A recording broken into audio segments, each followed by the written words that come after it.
Assalomu alaykum. Xo'p, bugun sizlar bilan can, could hamda could have dan modal fe'llarining o'rtasidagi farqi va ularning ishlatilish holatlarini ko'rib chiqamiz. Xo'p, bilamiz, dan bu fe'lning 3-shakli, ya'ni bu past participle. Xo'p, dastlab candan boshladik.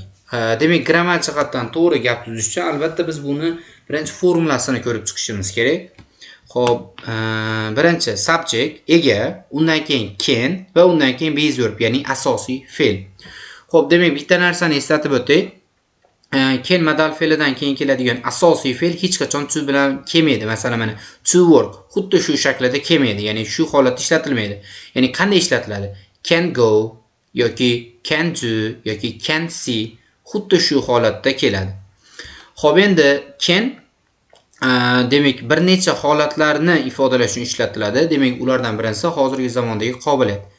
Agar inson hozirgi zamonda biror narsani qilish uchun qobiliyati bo'lsa, men shuni qila olaman deyish uchun, demak bu holatni ifodalash uchun demak candan foydalanib gapirsa bo'laveradi. Masalan, I can speak English, ya'ni men inglizcha gapira olaman, ya'ni menda inglizcha gapirish uchun qobiliyatim bor degan mazmun kelib chiqadi. Endi agar kimdadir biror narsani qilish uchun qobiliyati yo'q bo'lsa, ya'ni men shuni qila olmayman deyish uchun shunchaki can modal fe'lidan keyin demak not qo'shimchani qo'shish orqali ishlatsangiz bo'laveradi. Endi bunga bitta misol beradigan bo'lsak, demak I cannot drive a car. Ya'ni men mashina hayday olmayman. Ya'ni menda mashina haydash uchun qobiliyatim yo'q degan mazmun kelib chiqyapti. Shunchaki inkor qilish uchun candan keyin not qo'shimcha qo'shamiz. Xo'p, endi can'da ikkinchi ishlatilish holati bu informal holatda ishlatiladi, ya'ni norasmiy holatda. Bu qanaqa? Ya'ni qanaqa holatda ifodalaydi? Ruxsat berish va ruxsat so'rash. Masalan, agar siz nimanidir qilish uchun ruxsat so'rayotgan bo'lsangiz, kimdandir biror narsani qilish uchun ruxsat so'rayotgan bo'lsangiz, albatta can bilan so'rasangiz bo'laveradi. Masalan, can I come in? Ya'ni kirsam bo'ladimi? Ya'ni kirishga mumkinmi degan mazmun kelib chiqadi. Endi ikkinchisi bu ruxsat berish. Ya'ni qanaqa? Agar siz kimgadir biror narsani qilish uchun ruxsat beradigan bo'lsangiz, bunda ham can bilan ifodalasak bo'laveradi. Misol uchun qanday bo'ladi? Endi you can use my car. Ya'ni sen meni mashinamdan foydalanishing mumkin. Endi bunda can bilan foydalanishga ruxsat beryapmiz.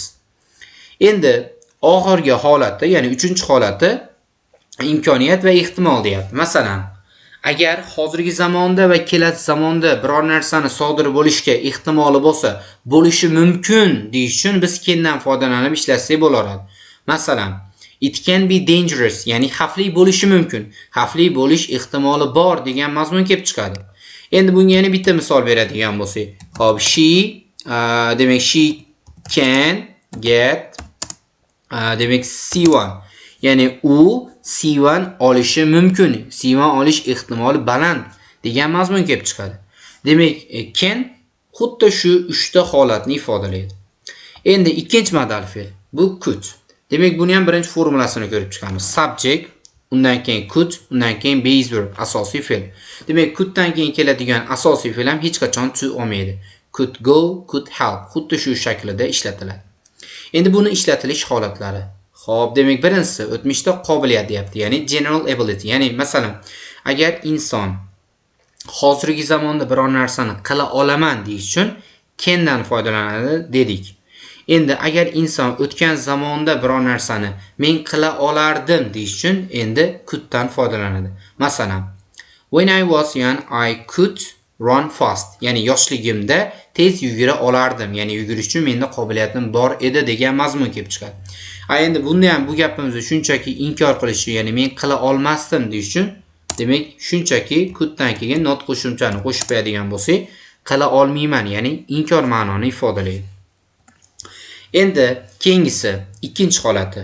Demak, muloyimlik so'rash va taklif deyapti. Masalan, qarang.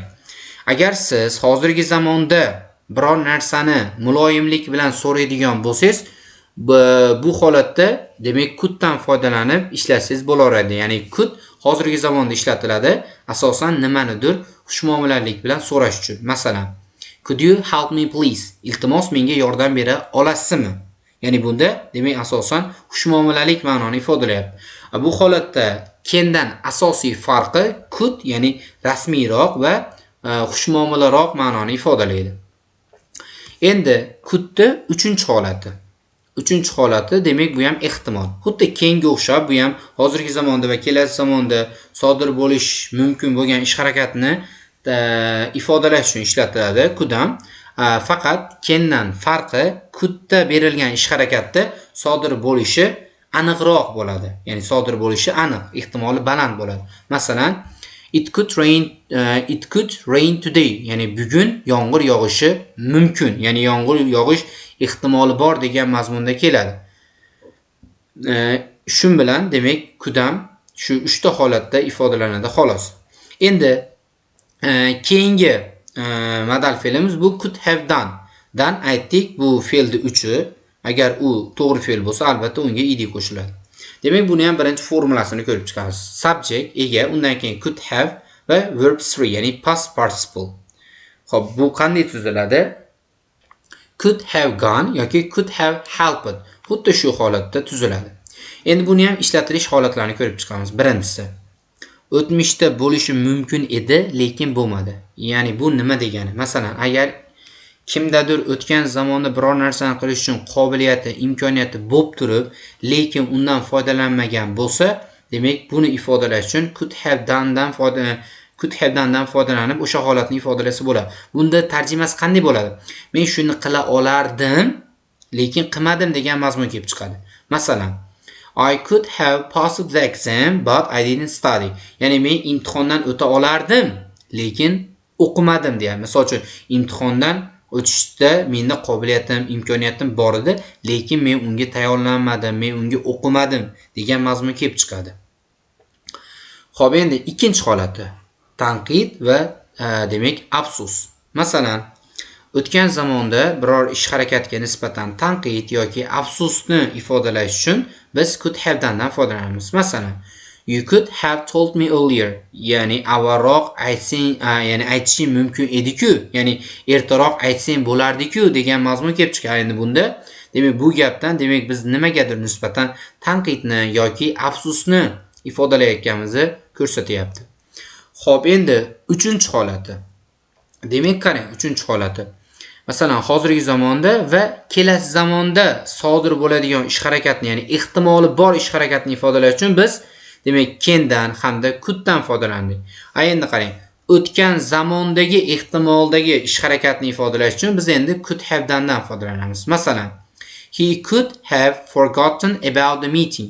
Ya'ni u uchrashuvni unutgan bo'lishi mumkin. Ya'ni misol uchun u bugun uchrashuvga kelmadi. Endi biz unga nisbatan aytsak bo'laveradi. U uchrashuvni unutgan bo'lishi mumkin deb turib, ehtimoliy narsani ifodalayapmiz. Demak, shu bilan demak bu modal fe'llarimiz tugadi. Demak, bu modal fe'llarimiz xuddi shu holatlarda ishlatiladi.